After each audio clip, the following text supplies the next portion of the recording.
Laps alustas pauguga. Me ei kuule, me klapid peas, me ei kuule. Peretes või?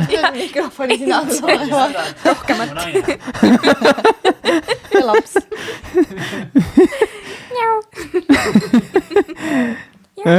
Tegi, väga hea. Kõik räägivad, kõigil on millest rääkida. Kas sul on ainult üks see või? Jaa, aga me jagada. No vot, praegu tuli hea, näiteks kui sul naerad sinna, siis läheb nii klippima, et inimesed, ehk siis keegi nära. Miks naerda, oota. Või kui naerad, siis lähete taha poole.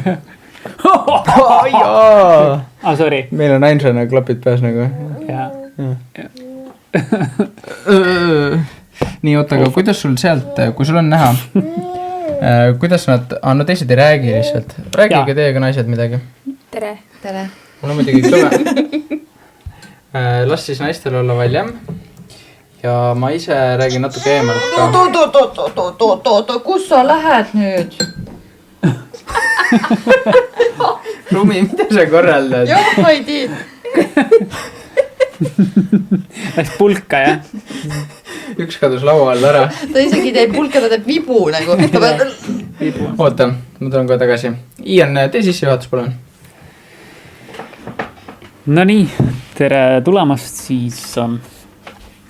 Vist võib öelda taas ühte episoodi.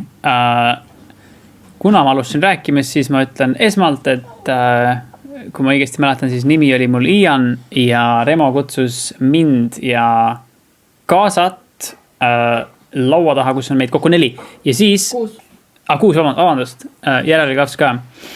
4 mikrit, 6 humanoidi ja siis saabki juba anda tutvustuse jaoks sõna üle naisele, kes hoiab last. Neiu number 1.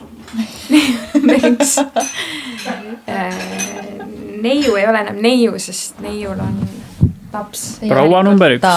Proua ka ei ole midagi vahepeal. Me oleme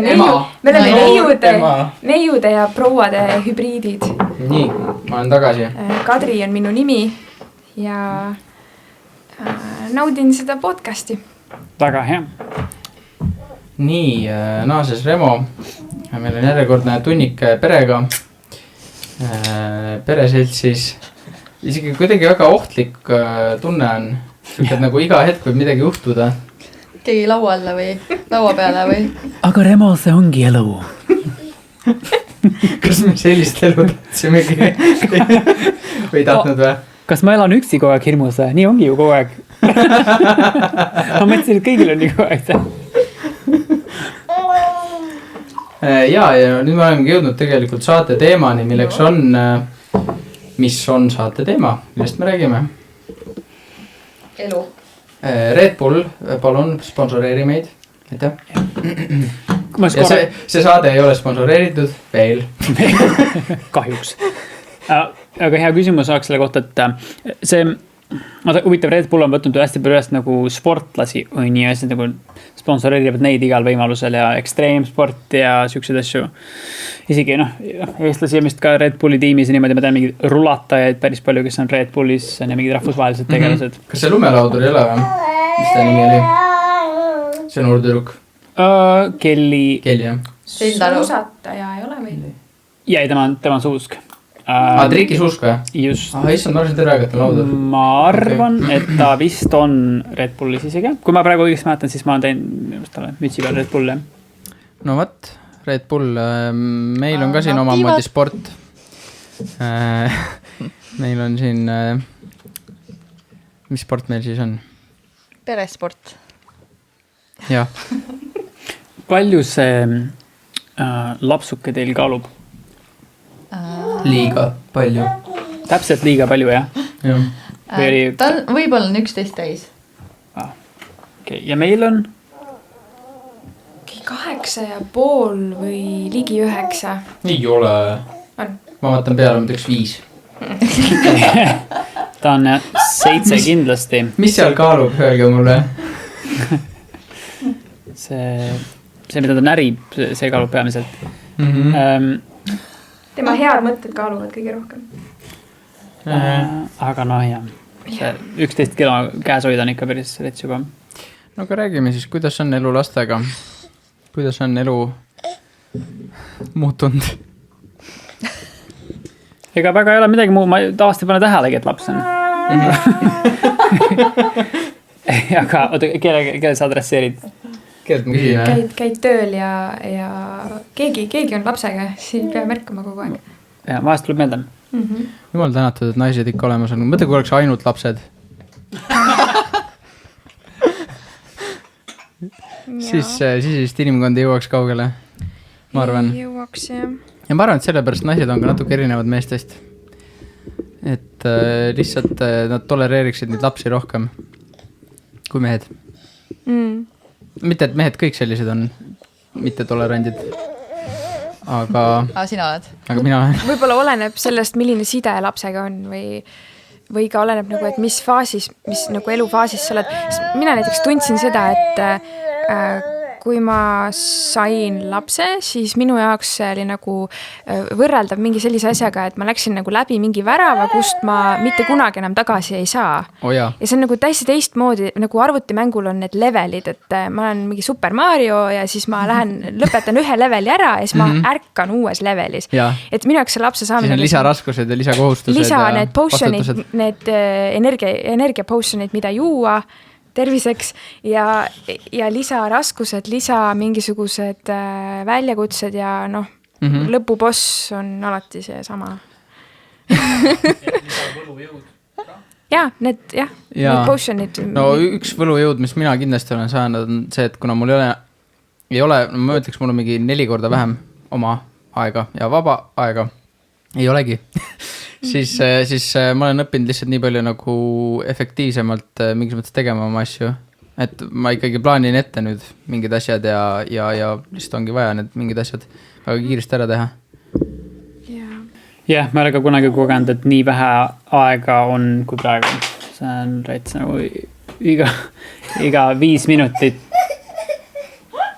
Iga 5 minutit on täitsa niimoodi kuskil arvestatud mingi asja jaoks, et ei ole ühtegi nagu... Ma ei tea, siuke tunne vähemalt küll, et mingi pool aastat pole olnud juba niimoodi, et päeva jooksul kuskil 5 minutit, 3 minutit niimoodi, et istun korraks maha või niimoodi, et alati nagu tasuks midagi teha korraks. Et üldse liiguks asjad, sest et nii palju on teha lihtsalt. Aga jah, panebki automaatselt lihtsalt aega efektiivselt planeerima. Ja, täiesti. Plus nüüd ma nagu, kuidas öelda, tunnen enda piire ka nagu nii palju paremini, sest et mul lihtsalt on vaja neid tunda paremini nagu ja need tulevad nagu kiiremini kätte, kuna mul on jälle nagu vähem ressursse, siis jah. Ja aha, need tüübid liikvele. Jah, ütleme nii, et ühtegi nagu kalorit üle ei ole. Kui keegi tahab endale mõnd. See on mingid trennid ka regulaarselt või? Ja ma hakkasin jällegi lapse pärast.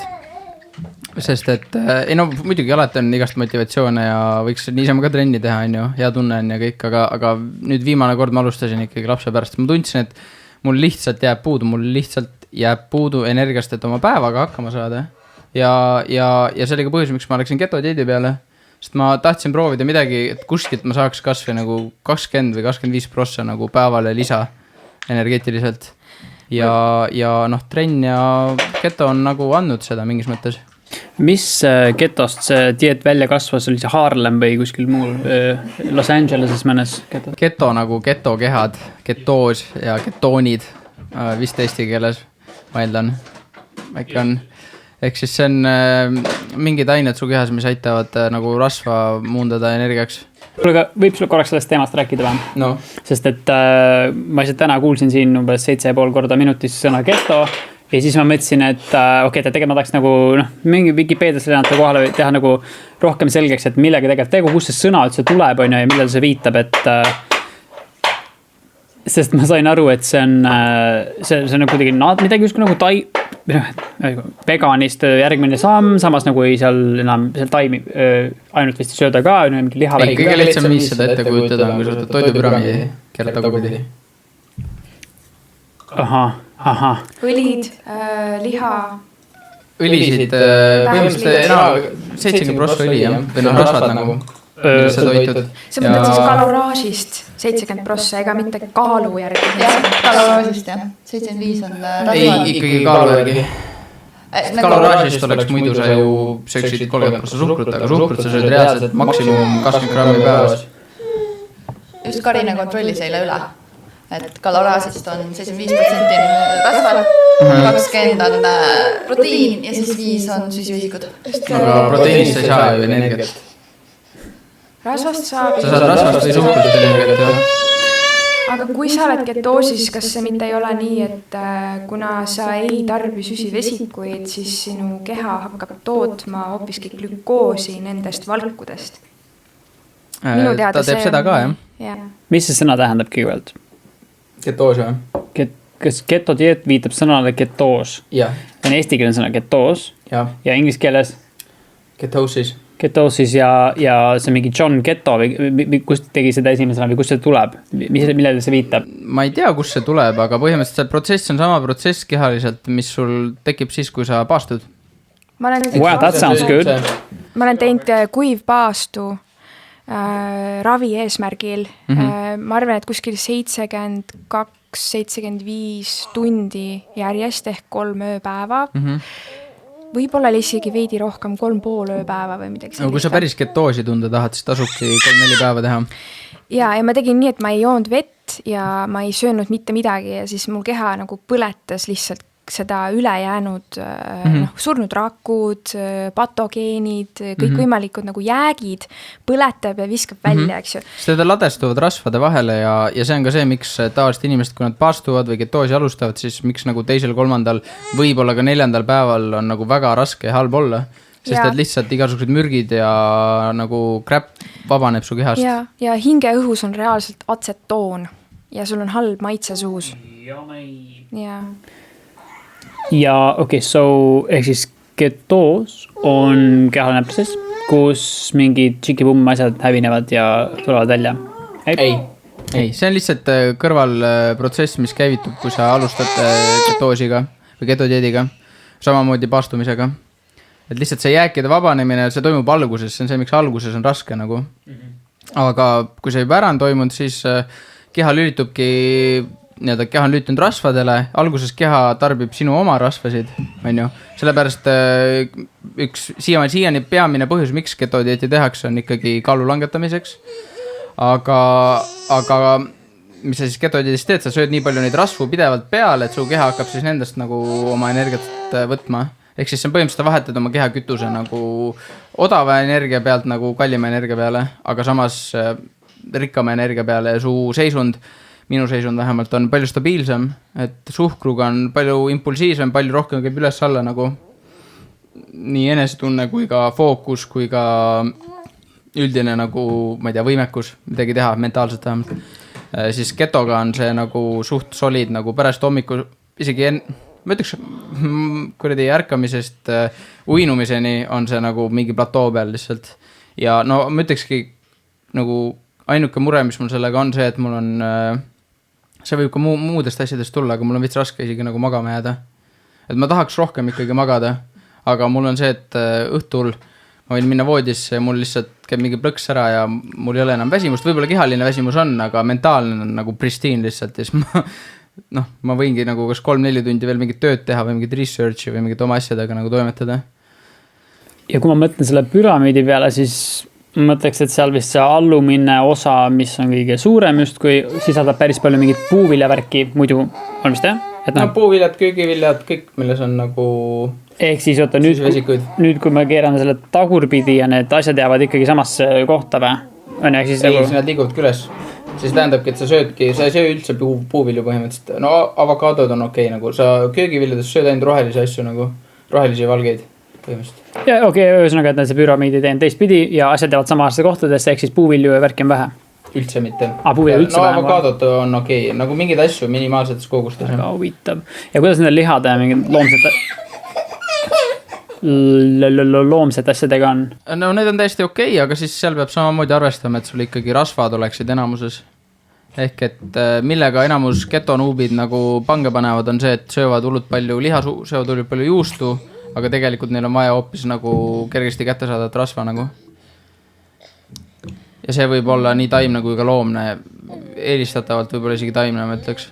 kas võib siis olla niimoodi , et kui sa selle asjaga alustad , siis sa tunned , et kõht saab päris kiiresti täis või , sest on siuke päris tihe toit või ? Jaa . No sellega on ka nii , on ju , et kui sa sööd piisavalt hästi rasva , siis on nagu sa võid panna mingi 10 muna ka endale alla ja sa ei tunne tegelikult midagi , sest su keha saab sellega hakkama . aga kui sa ei söö piisavalt palju rasva , siis kui sa sööd näiteks mingit kohupiima või mingit asja , millel on räiget valku , on ju , siis võib ikka siuke pommitunne olla küll kõhus ja siis tekivad räiged kreevingud mingite suhkrute järgi . ja see keto dieet on niisugune natuke nagu , see on nagu üks variant , mis jah , minu meelest nagu lühiajaliselt toimib , mõni ütleb , et ei , mitte mingil juhul lühiajaliselt , vaid kogu aeg pikaajaliselt . aga ma ütleks , et kuna , issand , ma ei tea , kust alustada , ma olen täiega uurinud neid teemasid ja ma olen ka katsetanud erinevate menüüdega . ja minu siht on olnud see , et mul on tervis korras , meel rahulik ja energiat on , eks ju . ja kuna ma olen olnud kohas , kus mul neid asju ei ole , siis ma olen otsinud , mis mulle toimib ja ma ütlen , et keto mulle kindla peale ei toimi . jaa .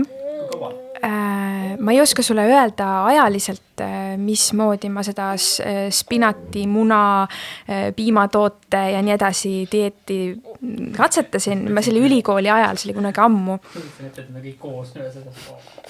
no ühesõnaga need asjad , mis on siis keto jaoks sobilikud . ja ma tundsin , et minu keha ei saa seeditud neid asju . ehk siis eriti suures koguses rasva on minu jaoks nagu täiesti no-no . ja näiteks on selliseid soovitusi , mis ütlevad , et suurem osa päevast üldse väldi rasvu , söö palju puuvilju , köögivilju , mitte et nagu isoleeritud suhkruid , vaid neid terviktoidus olevaid puhtaid neid süsivesikuid . jah , puuviljad , köögiviljad , et neid on nagu väga hea süüa , sest et see on see puhas kütus , mida meie rakud vajavad . ja ühesõnaga neid , no ja siis absoluutselt igal sellisel menüül , dieedil on teaduslik põhjendus , eks ju . ja kui sa võtad ühte ruumi näiteks siia laua taha , kui me oleks kõik erinevate nende väga vastukäivate vastuoluliste dieetide harrastajad , siis meil kõigil on see science on seal taga , eks ju . me võime nagu nii-öelda vaielda selle üle , et mis nüüd õige on , aga me võime tõestada teaduslikult nagu igasuguseid asju , mis on teatud kontekstis tõesed , aga kui sa vaatad inimest tervikuna , siis mitte ükski neist ei ole jätkusuutlik . nii , ja mis on jätkusuutlik ? keto puhul on veel ka see , et tegelikult on üsna soovitatud iga mingi kuu-kahe tagant teha ka üks cheat päev , kus sa lähed ühe päeva sööd süsivesikuid . et no lihtsalt kui liiga tihti seda teha , siis su keha nagu ei lülitu väga hästi ketoosi . talle täiega meeldib see purk . aga jah , selles mõttes ma olen nõus , et teadus on see nagu , teadust tehakse sellele , kes maksab ja eelkõige nagu on see , et inimene ise peab nagu testima , proovima , mis sobib talle , mis sobib ta kehale , mis sobib ta rahakotile , mida ta üldse saab , on ju , mis mulle keto puhul meeldib , on see , et iga toidukord on mulle muutunud nagu nii väärtuslikuks , mul ei ole mingit snäkkimist , ma sööngi 2 või maks 3 korda päevas ja ma väga hindan kvaliteeti toidus . ehk et ma väga valin oma toiduaineid , mitte ainult selle järgi , mis ta suhkrusisaldus on , vaid et mis ta kvaliteet on , kust ta tuleb , on ju , et kui ma sööngi , ma ei tea , mingi 5 muna päevas , on ju , siis ma tahan , et need munad oleksid head munad , on ju . et ma ei peaks , ma ei tea , mida seedima seal veel . et hullult hindama on küll nagu pannud , aga jah , ma olen nõus , et inimene ise peab proovima nagu , inimesed on erinevad ja üks podcast , mis me just Maaritiga kuulasime , siis seal tüüp ütles üli hästi , et nagu inimkeha või üldse nagu rakk kui selline on täiesti maagiline asi , see on sisuliselt efektiivsem kui on tuumareaktor , on ju , et meie keha on nagu mingisugune kogum triljonitest tuumareaktoritest, igas rakus on nagu tohutu kogus neid, mis need olid, organellid, noh need, mis toodavad energiat, on ju, mitokondreid, on ju, mis on põhimõtteliselt nagu väikesed tuumareaktorid ja me suudame nagu toota energiat nagu nii vist 100 korda efektiivsemalt kui päike suudame näiteks, kus on üks lihtne nii-öelda tuumakeemiline protsess. Kõlab nagu Matrix. Et ja siis mis ta tegelikult ütles oli see, et rakkude jaoks ei ole absoluutselt vahet, kas see on nagu suhkur või rasv, nagu millest tema teeb energiat, tema lihtsalt kütab peale nagu. Ja see, kui inimesel on mingi probleem, siis see ongi tegelikult sellest, et inimene miskipärast ei küta peale lihtsalt korralikult energiat. Et mingisugune energeetiline nagu tase, kui see läheb millestki alla poole, siis ilmnevad haigused, siis ilmnevad probleemid. Aga kui inimene on nii-öelda normaalseisundis, nii nagu ta peaks, on iga rakk töötab, siis ei haigestuda nagu millessegi. Ja mulle meenub üks dieet veel, mis on nagu hästi kõrge valgusisaldusega dieet. Et inimene praktiliselt sööb kanafileed ja rasvatud kodujuustu ja jogurtit ja siis võtab räigelt alla, aga see ei ole jällegi jätkusuutlik. Ta on energiadefitsiidis ja keha läheb põletikku ja mis iganes. Aga sellel jälle vaieldakse kõvasti vastu ilmselt, et ei lähe, eks ju, et kõik on hästi ja mul on väga hea enesetunne, aga lihtsalt, et kuna ma olen katsetanud asju, siis ma võin öelda, et osa asju on nagu lühiajaliselt toreda hea efektiga, aga mitte pikaajaliselt. Ja samamoodi need igasugused need lisandid või näiteks Bulletproof, ma ei tea, kas te olete sellest kuulnud, kui ma Los Angeleses Bulletproof Coffee just ja Santa Barbaras, seal on siuke wellness kogukond, reaalselt seal nagu katsetatakse kõiki neid igast dieetide, erinevaid alternatiive, värke, Bulletproof kohv, eks ju, alustad hommikul, lisad oma kohvile seda Bulletproof mingisugust vedelikku ja veel mingit rasva ja blenderdad kokku ja niisugust rasvast kohvi jood ja ma katsetasin seda ja mul oli selline tunne, et mu seedimine lõpetab minuga koostöö. Ja ma veel proovisin seda, mõtlesin, et äkki see on esimene kord, et äkki esimene kord on siuke ehmatus, on ju. Ei, asi läks aina hullemaks nagu. Ja ma sain aru, et mitte kõik ei ole kõigile, eks ju. Okei, sellises kohas on see, et mul tekib siuke alati ka, et kas võib olla et paljud inimeste organismid on nii pekkis mingisugustest cheers, Red Bullist, et nagu need on nii pekkis, et nende keha on umbes mingi, saavad selle, mis asi, see oli, mis kohvi? Bulletproof kohvi saavad peale ja keha on umbes mingi same shit, different day, let's go, et saame sellega hakkama, et nagu inimeste nagu mingi seedetrakt ja värkstav on nagu nii mitte nagu tundlik enam, sest ta nagu kuradi pekki keratud, et nendel ei teki sugust efekti, et oh my god, mida ma just tegin oma kehaga, on ju. Et kas see võib olla nagu värk või? See on ka kindlasti, jah. Sest mul on siuke keis nagu, kui sa räägid oma munadest, kui sa räägid oma munadest, mida sa sõid, mitte oma munad, ühesõnaga, munad tulid poest, nii. Point selles, et sa söödid mune, on ju. Ja ma umbes kindlasti head. Ja nüüd point selles, et kui ma proovin mingit muna või omlette, sest maitseb nii hästi, vahest ma ütlen mingi, ma ei tea, kuidagi tekivad mingid munad meil koju, on ju. Davai, kas sa tahad mingi, tee mulle 3 munaga mingi omlette, ma söön selle ära, mul näo kohe pekkis nagu. Ehk siis minu point on see, et ma vaatan oma keha pealt umbes, et ma ei tea, mingi 10 aastat enam-vähem vegan oldud, esimesed 4,5 raw vegan on ja hästi tõsiselt kunagi asju võtnud, ei tohiks olla mingit ilget paska täismaa, võib-olla, pigem mitte vist, et nagu kui ma näen oma keha pealt, et tekib siuke reaction, siis ma mõtlen, et fucking ei saa olla normaalne mingi thing, et mul on nagu, ma söön mingi siukest, ma söön grappi ja mu keha reageerib, on ju, seedimine pekkis, näonahk on pekkis või mingid muud nahad, midagi sügeleb, on ju. Ma võtan nagu selle pealt, et see on mingisugune tagasiside mulle, et tüüd nagu ära jätka sellega. Ehk siis, kas see tekib mul sellepärast, et mul on teine keha kui mingil Kamtšatka vennal või mingil muul, mingi kuradi Siberi vennal, tõenäoliselt on ju. Kas on mingi placebo, et ma tean, et ma ei tohiks seda süüa, see on nii halb mulle, nüüd ongi halb. Et kas on nagu mingi see kehaline efekt, et nagu ma ise mõtsin selle pasa välja, nüüd ma pigistangi punni, või mingi kolmas asi nagu, et tegelikult muna on söödav, sul on midagi viga, sa peaks olema suuteline seda sööma niimoodi, et midagi halva juhtub. Ma arvan, et see on mingite mikroobidega seotud, et lihtsalt see mikrofloora, mis sul nüüd selle pika dieedi vältel on arenenud, nemad ei oska lihtsalt enam selle munaga midagi pihta hakata ja kui see sinna nende elussüsteemi nagu satub, siis hakkavad tekkima mingisugused jääkained või mingid tüübid hakkavad lihtsalt ära surema või midagi ja siis see tekitab sinust selle reaktsiooni. Ehk kui sa sööksid seda võib-olla mingi nädalaga järjest või midagi seda muna, on ju, siis võib-olla see uuesti areneks sellele nii-öelda nagu tolerants või need mikroobid, kes suudavad seda seedida. Aga praegu sul lihtsalt ei ole neid. Võib-olla. Samamoodi ensüümaatiline aktiivsus, sest et igal inimesel on natukene erinev võimekus toota ensüüme ja nagu ajalooliselt mõned rahvad on nagu geneetiliselt suutelised ühte toidugruppi paremini seedima kui teisi ja siis näiteks ühtedele sobib liha, eks ju, mõnele sobivad teraviljad rohkem kui teistele, mõnele sobivad piimatooted, minul näiteks üldse ei sobi piimatooted. Kohe jään nagu sisuliselt ma võin haigeks jääda. Mitte üheski mõttes nad mulle ei klapi, on ju. Aga et ensüümid põhimõtteliselt sinu unikaalne kombo ensüümidest, mida sinu keha suudab toota, määrab selle, milliseid toiduosakesi lagundatakse lõpuni ja mis jäävad poolseedituks. Ja osad poolseeditud ühendid on võimelised ka läbi veresoonte ja sooleseinte ennast verre lükkama ja verest aiu.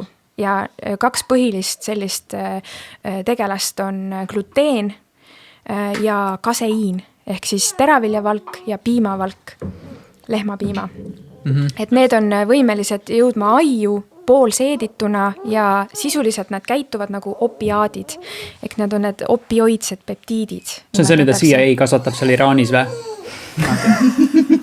Või see mingi teine teema? Jaa, nii ongi. Okei, selle koha igaks lõikame välja, sest me armastame oma peresid. Nii, okei. Pere tervise nimel. Peretervise nimel, aga see on väga oluline, kui me vaatame laste toitu, et täiskasvanu teeb valiku, milline on tema meeleolu, eks ju, aga laps ei oska ennast ise reguleerida, laps ei vali ise veel oma toidulauda niimoodi, et ta saaks otsustada, mis tal nüüd külmkapis ja toidulaual on. Et kui lapsele anda piimatooteid ja gluteeniga teravilju, nisu, oder, rukkis ja kohati kaer. Siis ta on nagu teismeline, kellel sa nüüd esimest korda ta käitub nagu sõltlane, sest et ta just soovibki seda juustu saiaga, makaroni juustuga, eks ju, see on klassika ja tema aju lihtsalt nagu tahab seda nagu narkootikumi. Mina võin öelda seda, et kui ma imetasin, Rumi oli ainult rinnapiimal, siis märkasingi seda, et gluteeniga läks kaka roheliseks lihtsalt. Rinnapiimal on kaka jumala kollane ja jumala oranž ja kui niipea, kui ma sain mingit kaerahelbeputru või seal on see kaseiin, on ju, või siis... Kui sa piimaga teed, siis on kaseiin. Jah. Rääkige mikrisse. Mina nagu piima ei tarbinud, ma tegelikult alguses jätsin laktoosi välja, aga see nagu ei muutnud olukorda ja siis ma võtsin ette selle gluteeni. Oi. Okei.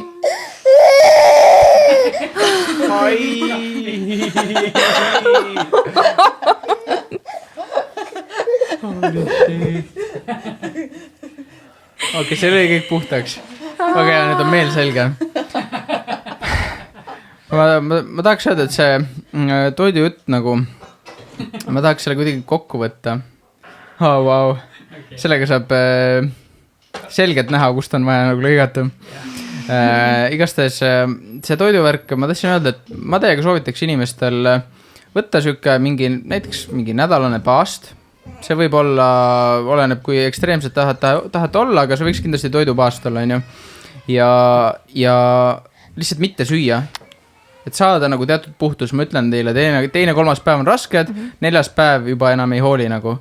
Teete on ju selle nädalaga ära või 4 päeva kasvõi. Ja siis, kui te hakkate uuesti sööma, siis mitte ei lähe kohe oma vana dieedi peale, vaid hakkate vaikselt proovima erinevaid toiduaineid. Teete mingid kergeid, lihtsaid, väiksed kogused söögid ja siis niimoodi hakkate kompima nagu, mis üldse teile sobib, mis tekitab teis, mis seisundit või mis olekut. Et tegelikult toiduga nagu me väga palju muudame oma, ütleme, mina ütlen seisundit, see on kõige nagu kokkuvõttavam sõna, aga kes nii peenelt ei vaata, siis see võib olla nagu lihtsalt enesetunne või siis võimekus või siis ongi punnid näos või mis iganes, on ju. aga ärevushäired on inimestel. Kindlasti. Ja, sellega jõuame magamise juurde ka kohe.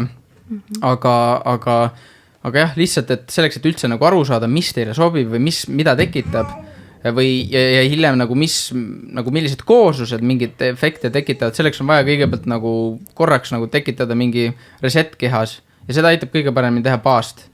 Et ega need paastud nagu niisama ei ole igal pool mingites religioonides ja traditsioonides nagu regulaarsed asjad. Nõus. On ju, et mitu korda aastas vähemalt. Sellel on lausa vaimne mõju. Ja esimest korda elus, kui ma paastusin, ma tegin midagi väga hullumeelset. Ma tegin 20 päeva vedelike peal. See, ma ei soovita mitte kellelegi, aga ma sain lihtsalt halbu soovitusi, mis mind nagu viisid selleni, et ma tegin seda master cleanse'i. See on iga päev sa jood teatud koguses vett, kuhu paned vahtra siirupit, kajennipipart ja värskelt pressitud sidrunimahla ja siis sa seda jood. Ja kui sa tahad, võid vett ka juua juurde. Ilmselt vist oligi soovituslik. Aga et seda tehakse 12 päeva. Siis ma läksin vee peale edasi, hullumeelne, ma pidin minestama praktiliselt. Aga ma olin nii pühendunud ja siis ma olin mahla peal nädal aega. Vist, jah, enam-vähem nädal aega. Ja ühesõnaga, see oli nagu minu selline tahtepingutus, mis ei ole füüsiliselt okei, aga see oli minu tahtele ülivajalik. Siis mul oli reaalselt selline tunne, et mul on tiivad ja ma tõusen lendu. Kuid ette, saad roomaja olnud ja siis sa saad endale tiivad selga. Täpselt selline tunne oligi. Kogu selle aja.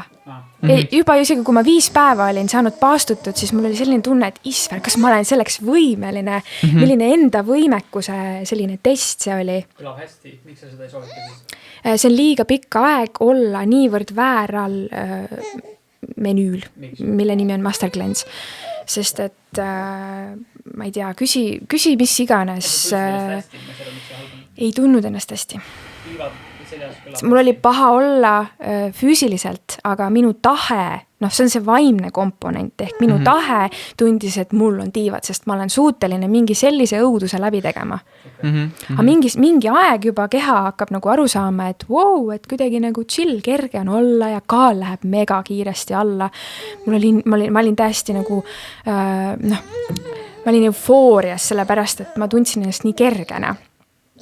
Ja selles mõttes, et küsin mis iganes näiteks Tiibeti või Hiina meditsiini inimeselt, kes oskab väga hästi neid kehasüsteeme seletada. Miks ei ole hea mõte sellist paastu teha ja veel nii kaua? Et mina ei oska seda kahjuks lahti seletada, aga energeetiliselt see on väga kurnav ja see võib nagu mõjuda, oleneb inimese tervisehädadest, see võib mõjuda ka fataalsemalt selles mõttes. Aga kuiv paast, näiteks kui sa räägid, et tehke nädal aega seda veepaastu siis, jah. Ma olen teinud veepaastu näiteks maksimum, mul on olnud 9 päeva. Samamoodi tervise jaoks mõtlesin, et paastun on ju. Ja minu neerud said niimoodi sellest häiritud, neeruenergia, et ma pool aastat käisin öösiti WC-s ja ma tundsin mingit külmatunnet kehas seal, kus ei ole vaja ja ühesõnaga ma tundsin, et minu energiatase lihtsalt läks nagu täiesti valesti, midagi täiesti valesti. Ja ma ei soovitaks enam veepaastu teha, samas kui sa tahad nagu mingi 3 päeva vee peal olla ideaalne, aga kõige kihvtim efekt on 36 tundi kuiva.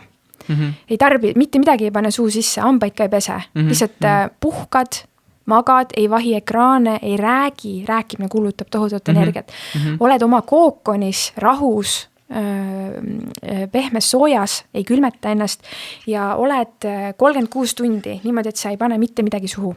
1,5 päeva. Ja, ehk siis 2 ööd ja 1 päev.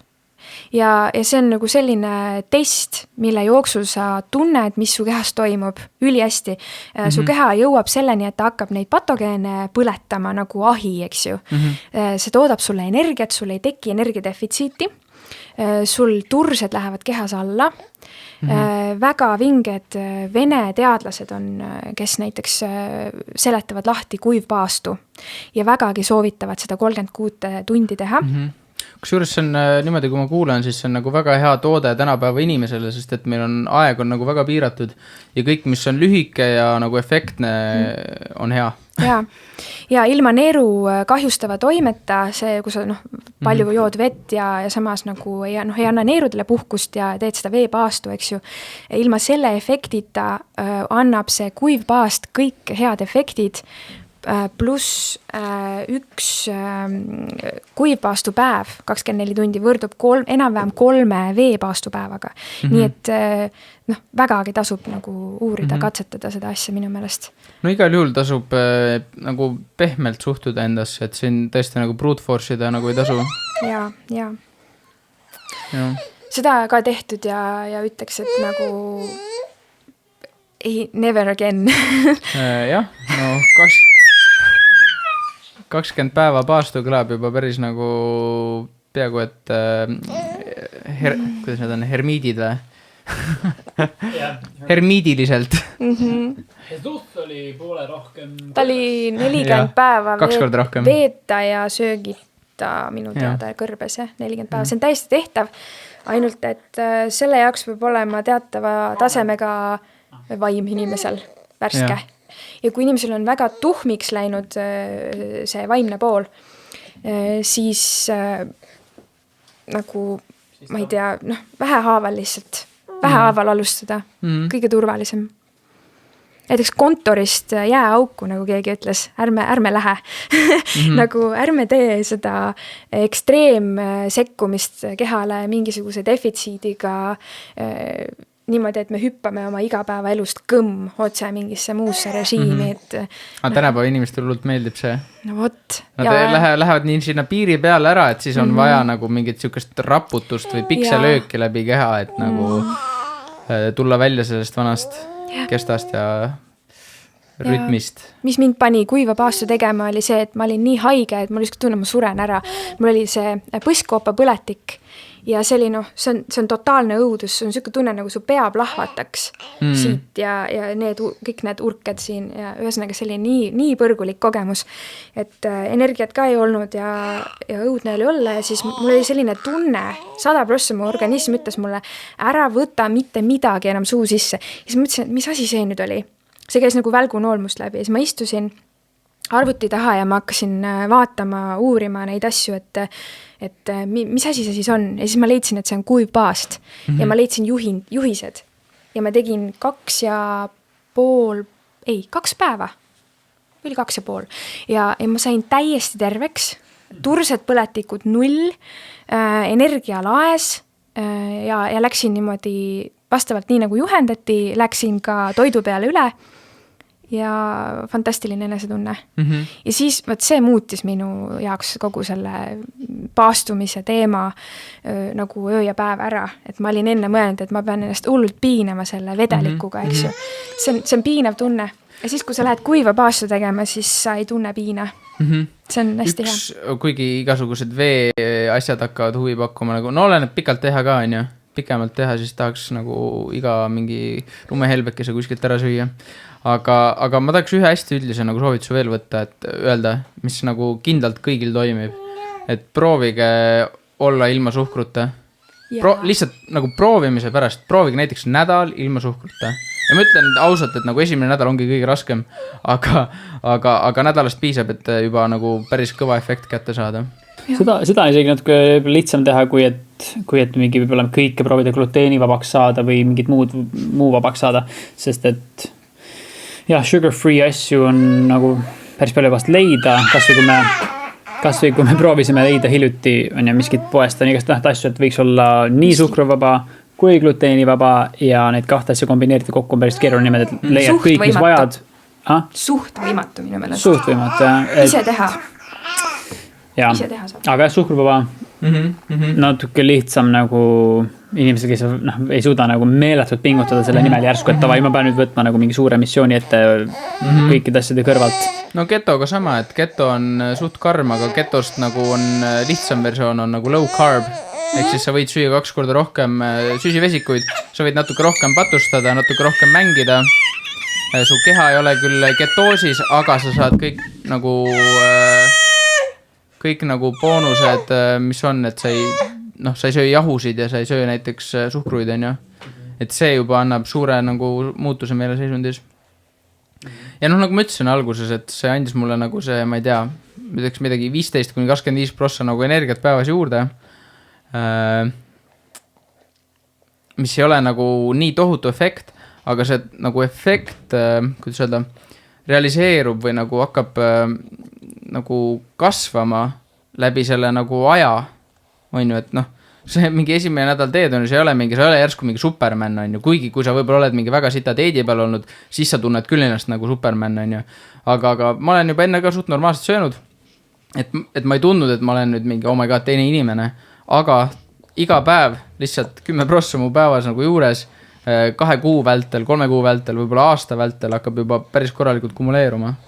Et selles mõttes ma ütleks, et see on ikkagi tugev alus nagu korralik dieet ja kuidas öelda, crap'i mitte söömine, aga mis ma teen muidugi on see, et mul on ikkagi cheat day'd nagu, et siis igasugune crap, mida ma igatsen ja tahan, siis ma võtan nagu ühe päeva nagu, ma ei tea, 2 jooksul, kus ma lihtsalt laiatan kõik sisse endale, kõik, mis ma näen, mis ma tahan, ma lihtsalt söön ära. Ja pärast seda on väga vaba olla jälle. Pärast seda ma saan aru, et tegelikult ma ei taha seda, mingid kreivingud, aga samas on tore nagu vahepeal laste lõdvaks ka. Veel üks põhjus, miks siukse menüü puhul peab tegema neid cheat daysid, on see, et siuke hormoon on nagu leptiin, mis nagu reguleerib seda söögiisu. Ja kui inimene nälgib, kui sa teed seda keto dieeti, siis su organism võib sulle anda nagu, ta võib tunda, et sa nälgid, sest sa ei saa glükoosi, eks ju. Ja sul võivad need leptiini tasemed minna nii madalale, ehk siis sa võid nagu, kuidas nagu öelda, see, jah, just oluline on, et need hormoonid, mis reguleerivad söögiisu, oleksid kogu aeg olemas, need ei tohi langeda. Et üks hormoon on see, mis reguleerib seda, et sa pidurdad, see on nagu see pidurdusmehhanism, mis nagu ütleme 20 minuti järel saab kõht täis ja mingi selline aeg on. Ja teine on see... Miks tasub rahulikult süüa nagu, on ju? Ja, siis... Jah, ühesõnaga, need hormoonid on üliolulised, siis ma mäletan, kui ma seda 20 päevast seda vedeliku paastu tegin, kui ma sellelt maha tulin, ma ei osanud tulla paastust maha, ma hakkasin kohe mingi tatart sööma esimesel päeval ja mu organism oli nii nälgas, et ta ei pidurdanud enne, kui ma olin võtnud kõik selle 9 kilo juurde, mille ma olin alla võtnud, pluss veel 2 kilo. Ehk siis ma lõpetasin sama raskena pluss varu, sest et organism ei ole loll, ta arvab, et sa võid järgmine hetk uuesti sattuda nii-öelda nälja hädasse ja sul peab olema varu, on ju. Võt siis peabki kehaga nagu läbi rääkima, et kui mingid siukseid asju teha, siis peab ise oma kehaga nagu läbi rääkima, et praegu meil on see olukord. No näiteks mul oli vahepeal oli hästi nagu spontaanne, iga kuu ma mingi näiteks 1 nädala vahetuse paastusin. Aga mu keha teadis, et see juhtub, et see tuleb pluss mingil hommikul, kas ütlesin mina kehale või siis mingi hommik ütles keha mulle, et tere täna söö. Tavai. Ja 0 näljatunnet, 0 mingit kreevingut, mitte mingit probleemi, nagu väga hea selge seisund. Saab kõik mingid teised asjad ka läbi mõelda, nagu mis on kuskil kuhjud nagu selle arvelt. Et jah, tasub nagu kehaga läbi rääkida need asjad. Huvitav, ma olen proovinud seda. Ja ma olen proovinud seda teha ka niimoodi, et näiteks 1 päev nädalas on paastupäev. Ja minu keha sattus sellest mõttest ka juba paanikasse. No siis see sinu eks ei toimi, kui see su kehal ei sobi nagu. Minul toimib stabiilsus, mitte ekstreemsus, sest ma olen katsetanud väga ekstreemseid asju ja ainult stabiilne selline hea rütm nagu sobib. Üks asi muidugi veel on nagu väga pop trend on ka intermediate fasting on, et sa sööd 8 tunni päeva, 8 tunni jooksul päevas. Et ühesõnaga see maailm on kirju. Ja tasub avastada, et seal on nagu benefitid ja veel hullem seal on nagu miinused, mis sa saad, kui sa halvasti toitud. Et no võt, siuke sissejuhatus siis meil. No nii, lähme nüüd põhiteema kallale. Millest veel räägime täna? Kas räägime laste toitumisest ka või? Paneme Junsu lasteaeda ja siis seal on lasteaiapiim, sama mis koolipiim, kui ma ei eksi, siis PRIA toetab. Ja see on see põhjus, miks saab lasteaias olla lapse toidupäev saab olla selle tõttu 2 eurot päev. Muidu ei saaks, sest kuidas sa muidu katad need kulud. Ja vaatan lasteaia menüüd 3 korda, nad ei söö 3 korda seal, ütleme vist 2 korda söövad või. Puhta piimale üles ehitatud menüü. Ja siis lapsed on tatised, köhased, nohused, põletikus, väsinud. Neil on see kaseiini opiaatide teema, eks ju, nad on oma selles nad on uinutatud mingis mõttes ja tekivad käitumishäired. Ja see on hull teema selles mõttes, et sa ei saa, kui sa tahad ise lastehoiu korraldada, siis sa saad seda niimoodi. No Tartus näiteks on üks äge lastehoid, mul ei tule nimi meelde, aga nad on ühesõnaga täiega äge, elavad õues põhimõtteliselt, magavad õues, lõunahinnakud, talvel ka. Metsalasteaed või? Ja vist küll, jah. Ja täiega toimetavad seal, möllavad ringi. Et lõppkokkuvõttes vastutus on ikkagi meie kätes, et me ei saa seda mingi süsteemi kätte usaldada või asetada, kuigi nagu tahaks või nagu ma saan aru ka vanematest, on ju, et varem oli ka see, nagu olime mõlemad hullud tulihingelised Maaritiga, et ei, meie laps, on ju, me teeme kõik koduõpetuse ja me vaatame, kuhu te paneme ja mingit crap'i talle ei luba, on ju. Seal hulgas mingid nutitelefone ja ekraane ja asju. Siis nüüd, kui me oleme siin 8 kuud ära nagu möllanud, siis on siuke, et issand jumal, saaks ta juba lasteaeda panna. Panime ka lasteaeda kohad. Panime, jah. Oma 3 kohta valisime ära ja ilmselgelt olime sellega 7 korda hiljaks jäänud, aga parem pool aastat hiljem kui mitte kunagi ja eks vaatab, mõnes mõttes see on omad nagu plussid, et ta käib ikkagi sotsialiseerub omade vanustega, tüüpidega ja nii edasi. Ja meie vanemate puhul siis see, et on natukegi mingit kas omavahel aega või mingit aega, kus ei pea nagu lapsega kogu aeg tegelema. Ja siis on need nüüd nagu miinuskohad või need rasked kohad, millest tuleb hästi selge olla, et kuhu ma ta panen, mis seal siis nüüd toimub, kes nad kasvatab, mis need tegevused on, mis need tingimused on, mida nad söövad seal, kui suur on näiteks mingi rühma hulk on, et kui palju palju nad tähelepanu saavad või kui palju üldse mingit järelevalvet on ju. Ja, et ühel kasvatajal kui palju põngereid on ju.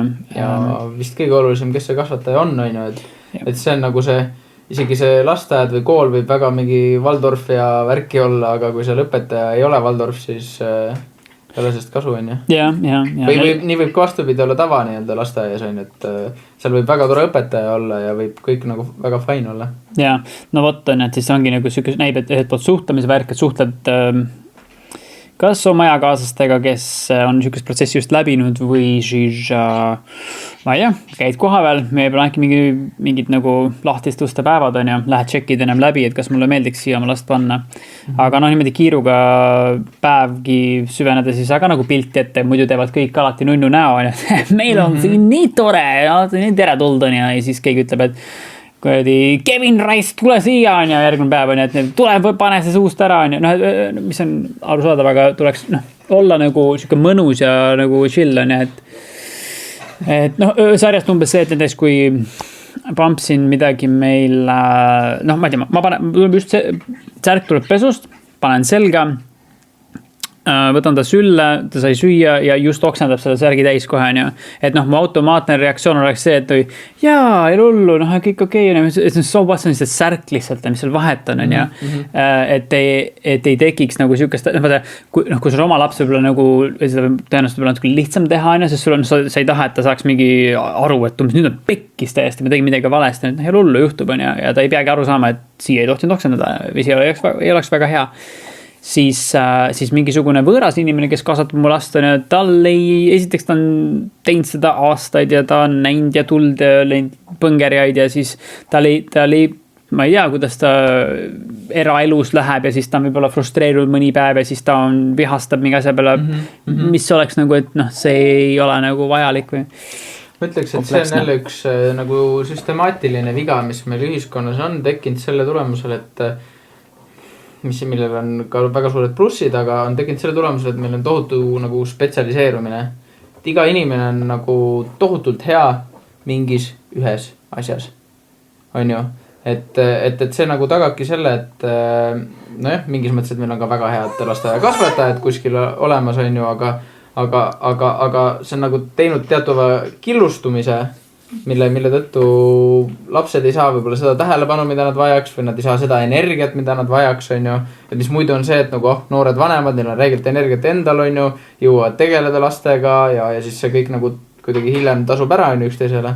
Aga praegu on see, et meil on nagu kinda siuke konveieri töö nagu lähenemine ükskõik milles. Ja nagu võib-olla ühiskondlikult või nagu mingis suures pildis tsivilisatsioonina see on andnud meile tohutu nagu kasvu. Aga kui nagu tervislik see on meile endile? Jah, sellel on ka nagu see mündi teine pool, on ju, midagi teha. See on umbes sama näiteks nagu, tekib nagu paralleel sellega, kuivõrd kihvt on, et kui mõnedes käivad kliendid eraõppes minu juures, siis noh, nad tulevad sinna, et õppida mingid löökinstrumente eelkõige, on ju. Aga tänu sellele, et mind on huvitanud erinevad asjad, näiteks ka mingid sisekaemus asjad erinevad, on ju, siis midagi teha. Mõni klient vahest tunneb, et ta tahaks rääkida. Ja siis me räägime nagu võib-olla mingisugune 20 või rohkem protsenti tunnist hoopis mingitel olulistel teemadel ja ma näen, et see tegelikult on ta saab seda, mida ta tahab. Et selle asemel, et umbes ma ei oska sind aidata, ma olen ainult õppinud, kuidas trumme õpetada. Selle asemel ma suudan natuke nagu suhelda temaga hoopis mingil muul teemal. On ju. Nii et see on umbes sama, mida meil läheb vaja, nagu, et oleks jah, see amploa oleks suhteliselt lai, on ju. No, see muidugi viib selleni tõenäoliselt ka, et nagu ma pakun lihtsalt, et see hea sõber Aivar Haller ütleks, et lugemusharjumus on ju, et noh, nii pea kui inimesel, tema vapše näeb seda niimoodi, et kui inimesel ei teki teatud east lugemisharjumust, siis on suhteliselt pekkis nagu ja et noh, midagi teha, kui inimene ikkagi nagu studeerib hästi erinevatel valdkondadel nagu regulaarselt ja stabiilselt ja see nagu jäänud talle sisse. Noh, siis see on kindlasti üks suur põhimõtteliselt nagu tööriist, see oskus, et sul on lugemisharjumus, üks tööriist, et sa oleksid päris laia nagu haardega. Selle peale ma ütlen, et õnneks tänapäeval on podcastid ja audiobookid, et sellega saab päris palju nüüd kompenseerida. Plus nagu tohutu aeg on vabanenud inimestele ennast harida igas päevas, on ju. Kui sa oled transpordis või sa, ma ei tea, teed mingit jõmmitrenni, siis sa saad samal ajal panna endale raamatu kõrva. Ja võib-olla nagu raamatud ka selles mõistes nagu muutuvad natukene lihtsamaks, seeditavamaks, sest et nagu kuulata on teistmoodi kui nagu silmaga lugeda, on ju. Et ma ei tea, kas sa silmaga nagu haarad nagu paremini teksti, aga kui kõrvaga näiteks, noh, kui mingi keeruline tekst, aga kindlasti kõrvaga nagu lihtsam seedida. Ja noh, ütleme jah, no mina ütleks, et igal juhul igasugused mingid loengud ja podcastid on isegi nagu raamatutest paremad, on ju. Just nagu mõistmise või seedimise mõistes, et jah, noh, raamatud minust on see, et nagu mingit lõiku, no oleneb, mida te loete ka, on ju. Mehed loevad üldiselt nagu sükest rohkem teaduslikku kraami või sükest nagu teadmeraamatut või teadmiste raamatut ja naistele meeldib rohkem fiction, noh, see on mingi väga üldine statistika. Naised vist loevad ainult seda 50 Shades of Grey või? Ja see on väga tugev statistika. Kusjuures me just vaatasime seda filmi. Ma kuulsin sellest. Jah. Aga me vist imelikult meile meeldis see. No ma ei saa nagu päris 100% öelda, et meeldis, on ju, aga see oli palju okeim, kui ma ootasin. Aga ühesõnaga point oli see, et kui lugeda mingit teadmeraamatut, siis see on nii tihke, vaata. Siin on igasse lausesse pandud nagu nii palju informatsiooni kui võimalik. Ja väga siuke nagu, mis nõuab nagu ressurssi, on ju. Ja kui sa kuulad raamatut, siis ma ei viitsi väga tagasi kerida. No kui mul on vaja, siis ma ikka kerin, aga ma ei viitsi mitu korda kuulata, aga vaata, kui sa silmadega loed, siis sa võid ühte lõiku 10 korda lugeda, kuni sa lõpuks saad aru sellest. Ja. Et ma ütleks, et nagu see podcasti maailm ja see kõik see nagu siuke vestlusvärk on teinud palju kättesaadavamaks nagu mingisuguse tarkuse, informatsiooni ja teadmised ja inimesed on nagu see üldine mass või siuke, siis kuidas see on, ühisteadvus on tõusnud selle võrra, et inimesed ja teine asi on ka see, et lugedes sa ka nagu mõtled või sa lihtsalt lähed selle raamatuga kaasa, aga läbi selle, et me vestleme, me tegelikult esimest korda päriselt mõtleme, formuleerime mõtteid ja saame tegelikult asjad selgeks. Sellepärast, kui öeldakse, et kõige parem viis midagi õppida on seda kellelegi õpetada, sest siis sa pead tõeliselt selle asja läbi mõtlema, sa ei saa seda selgitada, kui sa ei saa aru sellest. Jep. Et ma ütleks, et podcastid on selle sama efekti nagu suurel skaalal toonud. Ja see on huvitav öelda, et esiteks podcastid on nagu mingi siukse tõusu teinud on ja noh, see ei ole ka väga tegelikult keeruline aru saada, miks on aga sest nii palju ei teis, kui see on ees ja nad kõik soovitavad, et tehke podcasti nii edasi. Ja tehnoloogia on väga kättesaadav on ju, täna sa saad selle mikrofoni, mis näiteks Maritel ees on 100 euroga. Ja vapše nimi on PodMic juba, see on suunatud sellele, et tehke palun sellega seda. Aga lihtsalt, et näiteks kui ma toon mõned näited on ühesõnaga lugeda midagi versus kuulata midagi.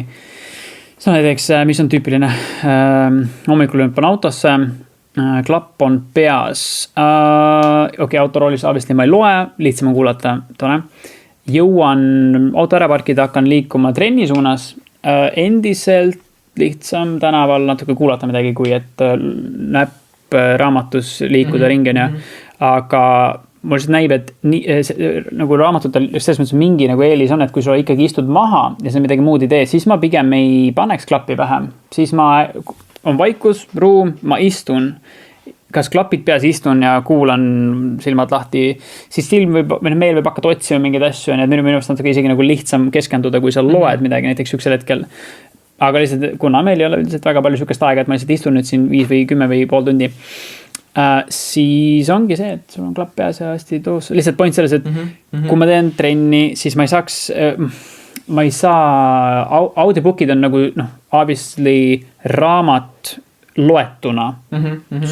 Iga lause on oluline, sest et ükski kirjastaja ei pane sinna mingid ja siis on ju, et kõik laused on olulised, aga kui sa kuulad podcasti on ju, siis inimesed lihtsalt räägivadki muhedat, sa ei pea nagu nii ta on lihtsam vastu võtma. Ja sa saad vahepeal aju saab puhata, kui mingi vahepeal ongi mingid mõttepausid, keegi ütleb, mis kell on või midagi. Lihtsalt, et kui ma tean, et lähengi nagu trenni, ma tean, esiteks, niipea kui ma pean, podcast käib klapp peas, ma pean hakkama mõtlema, et mida ma teha tahan järgmisena, mis lihasgruppi või midagi, sel hetkel ma juba ei suuda jälgida tegelikult, mida nad just rääksid. Ehk siis sel hetkel taas ma panen korraks pausile või nupust ja siis nagu vaatan mõned asjad läbi, vaatan, kas ma saan sinna minna, sest et kas seal on keegi ees või mitte ja siis panen uuesti käima, ehk siis tähelepanu ilmselgelt on hajutatud, kui ma pean 2 asjade korra tegema ja audiobook on nii spetsiifne asi, ma tahan nagu maksimumi sellest võtta ja seal ei ole mula, et kas raamatut võtta nagu läbi niimoodi, et oleneb, kui autopiloodil su ülejäänud tegevus on. Olen maanteel, püsikirjas hoidjan peal, võin audiobooki kuulata. Lähen trenni tegema, mul on siuke tunne, et ma ei mäleta, mida nad rääksid palju asju nagu tähelepanu harjutus. Pluss on ju, kuidas me nagu mida nagu enda jaoks nagu dekodeerime ka või nagu loome seda tervikpilti. Haridusteadlane minus tahab öelda lugemise kohta paar sõna. Et see auditiiv, visuaal, kinesteetilis, digitaalne, see 4 erinevat info omandamise ja töötlemise viisi, mis meil on. Kas meil tulevikus on siis see variant, et keegi lihtsalt katsub sinusse mingi raamatu või? Ma saan kui sa oled mitte nägija, siis see puutekiri on ju reaalne füüsiline variant. Lugemise variant, jah. Aga et selle lugemise, kuna mul on nagu koolitaja taust, siis kiirlugemiskoolis tegutsesin ja ma nagu läbisin ise ka hästi palju koolitusi seal seoses kiirlugemisega ja nende erinevate, ütleme, näiteks mälutreening ja muud sellised asjad ka. Ja mis ma sealt nagu õppisin, mida meil oleks nagu võib-olla vajalik teada, et see kuulamine teeb meile kõik väga kiiresti seeditavaks igal pool, jõusaalis, autoroolis on ju, aga kui me jätame välja oma visuaalse meele, kui me ei treeni oma sellist fookust, Armand, ei treeni oma pilku, fookust, ei tegele oma selle, ütleme, keskendumise asjaga, kui meil jääb keskendumine kõrvale, sest me oleme multitaskimas, kui me kuulame ja teeme midagi, on ju. Me võtame, meil on nii mugav, meil kõrvas midagi jookseb, mõtleme, ja siis samal ajal me teeme igast asju, meil on rool käes või meil on mingi jõusaali kangid või veel midagi muud, eks ju. Või näiteks lükkad lapse vankrit, on ju, klapid peas. Kõik on väga tore, aga lihtsalt kaob ära see keskendumisest tulenev see kasuteguri võimalus. Inimene ei suuda enam ennast koondada ja kui inimene on hajali kogu aeg, siis sellel on psüühikale kahjustav mõju. No lihtsalt ma julgen väita küll, kui ma käin Stroomi rannas vankriga, esiteks kui ma saan aru, et ma lähen välja umbes 2 tundi väljas, mul on mingi nagu, sest mingi uus episood on väljas, ma olen täiega kaifini ootan seda, et ma saaks minna ja kui üldse miski on häiritud, siis see on käru lükkamine. Õnneks on sirgjooneline, ei ole nagu probleemi. Vähemalt 90% peal on see, et ma kuulan, ma olen seal, ma olen kaasas, nagu ma olen seal, kus nemad on oma jutuga. Kui see oleks audiobook, võib-olla natuke raskem, sest vahepeal tuleb mingisugune, siin ma pean andma teed autole, ja siis on see mingi jõnks, kus ma pean käruga minema. Aga niipea kui on sirgjooneline kütte, siis mul on 90% kindlasti olen nagu I'm with them, nagu, mis iganes räägivad podcastis. Vaata, vestluses on ka see asi, et seal nagu nad peavad ka üksteisele selgeks tegema need asjad, on ju. Et seal ei ole ka see, et kui ma loen sulle mingisuguse teadusliku mingisuguse lause ette, et siis sa kohe aru saad sellest nagu, siis sa oled ka mingi, oota, täpsusta korra seda värki, või mis see nüüd tähendab, või veel parem sa peegeldad mind, on ju, kordad midagi.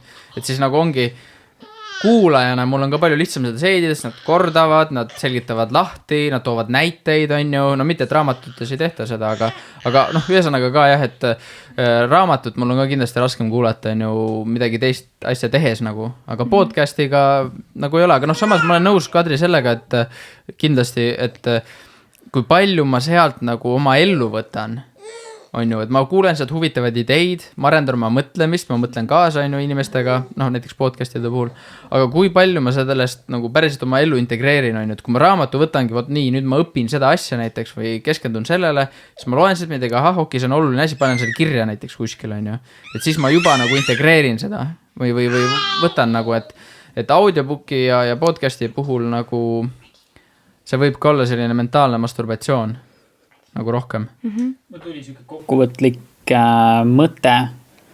Raamat Kuld, podcast Hõbe. Make it sense ju. Väärismetallid mõlemad, people rahunega, mõlemad on väärismetallid. Et inimesed on ju erinevad. Et osadel ongi see nägemine ja osadel on kuulmine, sest mina näen nagu reaalset vahet minu ja Remo vahel, sellepärast, et mina olen täiega nägemine. Kui ma ei näe asja paberil, siis mul ei jää meelde või mul kuidagi aiu ei jõua see. See mikker ei töötab. Nii, panen tööle. Jah, ma lapse pärast korra võtsin ära, aga ei, sa olid kuulda teistest mikritest vist ikka. Ma loodan. Et aiu ei jõua. Kuidagi nagu ma ei jõua seda nagu, see ei jõua kohale. Mul on kehameel, puute ja tundemeel on see, et kui siit kaudu midagi ei tule, siis mul ei jõua kohale. Näiteks kui meesterahvas ütleb mulle, et ma meeldin talle, aga ta ei puuduta mind, siis see ei jõua mulle kohale. Päriselt. Näiteks mõnel on visuaal, vaatab näiteks ilus naine armub, kõmm, on ju. Ta ei pea teda puudutama, ta ei pea talle midagi ütlema, ta saab selle visuaali, näeb, et vau, on ju, kõmm südames. Aga minu südames see läheb hoopis teist teed pidi, eks ju. Kindlasti südames. See kõmm käib mujal. See kõmm käib mujal. Mul see mees siis, kes seda naist näeb. Palju siis, jah? Võib-olla ka, aga see mees sinu näite puhul, kes siis näeb naist ja armub kohe võib-olla seda esimesi kordi seda tehes, hiljem on natuke targem, et võib-olla uuriks natuke sisu ka, aga no alguses see käib nii. Selles mõttes, et seriously, tunne jõuab vähemasti kohale. Ja mu õde vist oskaks seda täpsemalt öelda, mäletades, ma võisin olla, ma ei tea, mingi 5 päev. Ja siis mulle meeldis üks tüdruk, minust aastaid vanem tüdruk, kõrval tänavas. ja siis umbes kõik teadsid, et mulle meeldis tüdruk, oli vähemalt pere siseselt teadsid, et mulle meeldis tüdruk. Ja siis ma olin umbes, et miks, õde küsis umbes, et aga miks sul just tema meeldib, siis ma ütlesin, et sest ta on kõige ilusam. Ma siis panin välismise pead, sest ta on kõige ilusam nagu. See ongi eelistuse alusmaterjal tihti peale. No minu arust armumisel ei olegi mingit hullu sisulist komponenti. Armumisel on pigem see, et su geenid vaatavad, et need on head geenid ja ongi kõik Ja. Aga mul oli üks point veel, mis meil oli nende meeltega, eks ju, ja selle sissevõtmisega info. Me ei ole ainult passiivsed sissevõtjad. Me võiksime olla aktiivsed kujundajad. Ja kui me oleme tegevuses, kus me oleme aktiivsed kujundajad, näiteks mul on tekst ees, ma ise loen seda, ma näen vaeva, et seda lugeda. Ma ise kujutan enda peas seda kõike ette ja ma füüsiliselt hoian seda raamatut. See on hoopis selline nagu aktiivsem protsess ja minu fookuse võime kasvab. See on reaalne võime keskenduda. Tõsine asi tegelikult. See on asi, mida tänapäeval aina vähemaks jääb. See on selline ressurss, mida meil tuleb hoida ja arendada väiksest peale. See keskendumine, sest et tähelepanu on see ressurss, mis meil on nagu piiratud. Esimene ja viimane, see on piiratud. See on see, kus on minu fookus praegu, see on siin samas ja see saab olla ainult siin. On ju. Ja kui me ei ole aktiivsed kujundajad selles info seedimise ja töötlemise protsessis, siis me kujundame ennast nagu passiivseks. Nagu näiteks läheme teeme ainult yin-joogat. Ma olen näinud inimese keha, kes on ainult yin-joogat teinud ja see on passiivne keha. Ehk siis ta on õppinud oma meelt lõdvestama ja see on imeline, aga kui inimene ei suuda kasutada oma lihaseid seal, kus vaja ja nii nagu vaja, siis samamoodi võib tuua paralleeli sellega, et meil on see meelemuskel, mida me peame treenima ja see peab värske olema. Kas see on nagu umbes need esoteerilised tantramehed või? Umbes selline nagu, et ta on üli chill ja üli mõnus ja ta väga hea on ja kõik on nii okei nagu, come on, mille pärast ta üldse muretsete elus nagu, kas see on nagu siuke mees või? Siuke, kes on nagu nii passiivne, et ta peaaegu, et ei olegi enam mees või? Vot ma ei tea meeste kohta, ma tean seda, et ma ei oska muud öelda kui see, et passiivne ja aktiivne peavad olema dünaamilises ühendus, nagu see Tao märk on, eks ju. Et me ei saa minna ühte ekstreemsusesse ja ainult passiivsed olla, info vastuvõtjad, treenimisel, ükskõik mille tegemisel me ei saa nagu, sellel ei ole hea tulemus, kui me läheme ainult jinni ehk vastuvõtliku positsiooni. Istume, vahime Netflixi, me oleme jinnis sellepärast, et me oleme ainult vastuvõtjad. Me peame jangis ka olema, see peab olema dünaamiline, liikuv protsess ehk kujunda ja säilita. Loo ja hoia, võtta vastu, anna, kõik see peab olema nagu dünaamikas. Aga tihti nagu kiputakse minema ühte või teise äärmusesse ja samamoodi ekstreemne on ju ka see, kui minnakse ainult aktiivsusesse. Ma tean ka neid, kes jooksevad koolituselt koolitusele, nii-öelda ründavad neid materjale, on nii sharp fookuses, et nagu ma ei tea, mis seal toimub, see on nagu ainult fookus, aga ei ole seda hingamist, pehmust, välja hingamist, sisse, peale, on ju. Ja elus ei muutu midagi tegelikult. Ja, sest et see pinge on selline, et ta ei ole tegelikult võimeline seda infot vastu võtma ja ära seedima, mis ta sealt saab, sealt koolituselt, on ju. Et nagu sa annad, sa võtad vastu, sa paned peale materjali ja siis sa lähed koju ja sa seedid, on ju. Et see peab jällegi dünaamikas olema oma vahel. No see on ka üks nagu oluline point, mis ma tahtsin teha, et vaata tänapäeval meil on nii palju neid segajaid ja nii rets nagu info peale tulv, et sellepärast meil ei olegi seda oskust nagu fokusseerida ja ma tahtsin fookuse kohta seda veel öelda, et nagu fookuse tekkimiseks sul on vaja nagu 20 minutit miinimum segamatut ruumi. Ehk kui sa tõesti oled nii-öelda vaikses toas, saad raamatut lugeda, super nice, sa saadki sinna lihtsalt sisse minna, sukelduda, aga selle fookuse ja selle flow'ga on nagu see mure, et selle segamiseks piisab ühest segajast, üks sõnum, üks mingi lause kuskilt kõrvalt toast, laps, ükskõik mingi suvaline asi ja see fookus on läinud, see 20 minutit nagu süvenemist on kadunud silmapilkselt. Ja seda sa ei saa tagasi nagu nii kiiresti, kui see läheb. Ja me elame umbes mingi tund 8 minuti peal. Kas me räägime äkki ühest viimasest asjast või? No jaa, vabalt. Pikalt seda aastat teed podcasti? No podcasti nimi on Tunnike. Siis ma lihtsalt korraks äkki mainin veel ära, kui jõuab. Ei, jõuab. Räägime rahulikult 2 tundi on ka väga okei. Mul viimane podcast oli 2,5 tundi, aga me tahaks täna ise teha mingeid asju ka, nii et... Ehk lihtsalt, et kas keegi on veel kogenud sihukest asja, et ka üks suhtlusviis nagu infot vahetada, kus on telepaatia?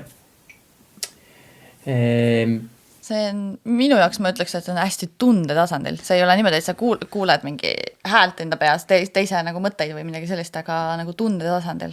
Ja sihukesel instinkti tasandil kindlasti for sure nagu ja see, et keegi tahab sulle helistada, ta tuleb sulle pähe, see on nagu niikuinii.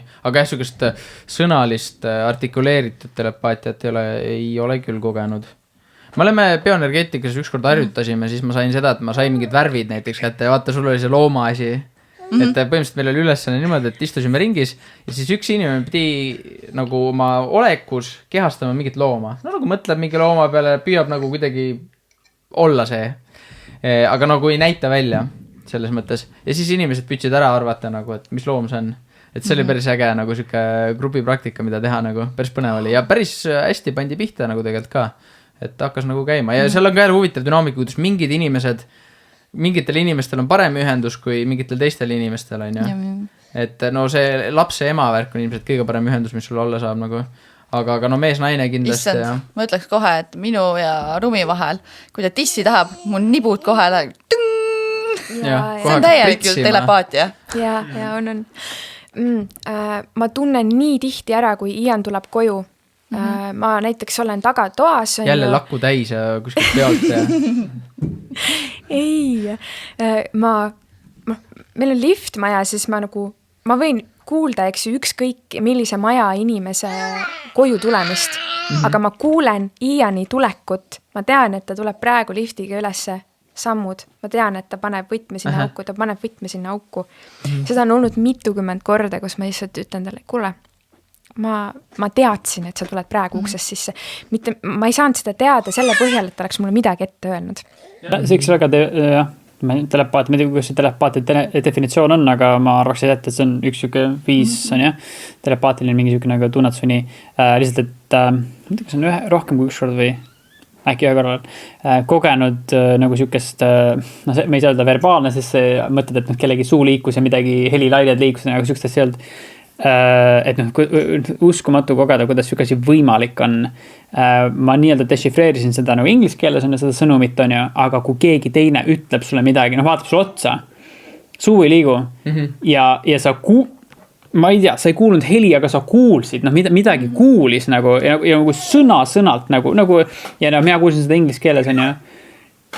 Ja siis ma ütlesin ka midagi, ma ei tea, kuidas ma seda tegin, aga lihtsalt ma teistkond ei öelda, mu süda ütles seda. Ma vaatasin peale, kuidas ma nagu süda ütles lause, ühtegi heli ei olnud kosta nagu ma saan raske öelda, see on umbes niimoodi nagu, et see on umbes niimoodi nagu ma praegu ütlen selle lause, aga võtta ära see, et sa nägid, et mu suu liikus ja ilmselgelt heli ei kostunud, aga täpselt see info, täpselt selle samas järjekorras nagu ajas jõudis sinuni, mida pekki, nagu täiesti rets kogemus.